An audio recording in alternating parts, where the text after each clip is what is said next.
যারা রিক্সা ঢাকা সিটিতে চালাবে তাদের জন্য কমপক্ষে 20 লক্ষ টাকা দিয়ে সরকারিভাবে একটা রেজিস্ট্রেশন নিতে হবে।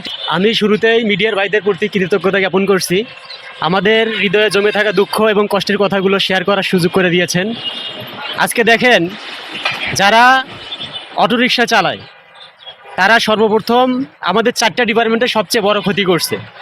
আপনি যদি দেখেন, যারা পায়ে রিক্সা চালায় তারা তো আজকে না খেয়ে মরতেছে। তাদের বিষয়টা এমন হয়েছে, তাদের গাড়ি থেকে উঠতেই চায় না।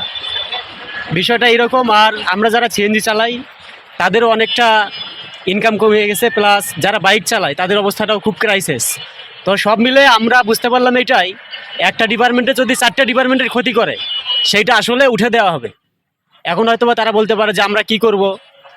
অতীতে তারা যেই কাজের সঙ্গে জড়িত ছিল তারা সেই কাজ করবে, এবং যদি সেটা তাদের মনে করেন একান্তই গ্রহণযোগ্য না হয়, তাহলে আমরা বলবো আমরা যারা সিএনজি চালক আছি, আমাদের ড্রাইভিং লাইসেন্স আছে, তাদেরও ড্রাইভিং লাইসেন্সটা থাকতে হবে, 1 নম্বর কথা। 2 নম্বর কথা, আমাদের অভিজ্ঞতা রয়েছে, তাদেরও সেই অভিজ্ঞতা থাকতে হবে।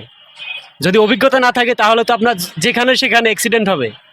আপনি দেখেন ঢাকা সিটির ভিতরে কয়টা পায়ে রিক্সা অ্যাক্সিডেন্ট ঘটাইছে, কয়টা সিএনজি অ্যাক্সিডেন্ট ঘটাইছে, একটাও দেখাইতে পারবেন না। কিন্তু এই অটোরিকশা বিভিন্ন জায়গায় মানুষের অনেক ক্ষতি করছে, অনেক প্রাইভেট কার মাইরে দিছে। আমাদের সিএনজিতে ট্যাক্স টোকেন আছে, রোড পারমিট আছে, ফিটনেস আছে, রেজিস্ট্রেশন আছে।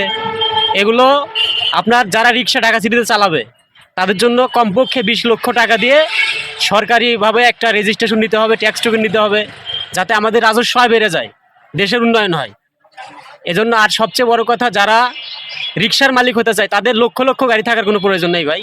প্রতিটা মালিকের একটা করে গাড়ি থাকবে, একটা করে গাড়ি থাকবে, আর যার ড্রাইভিং লাইসেন্স থাকবে তাকেই সেই রিক্সাটা দেওয়া হবে। তাহলে আমি মনে করি আমাদের এই ঢাকা সিটি অনেক যানজট মুক্ত হবে।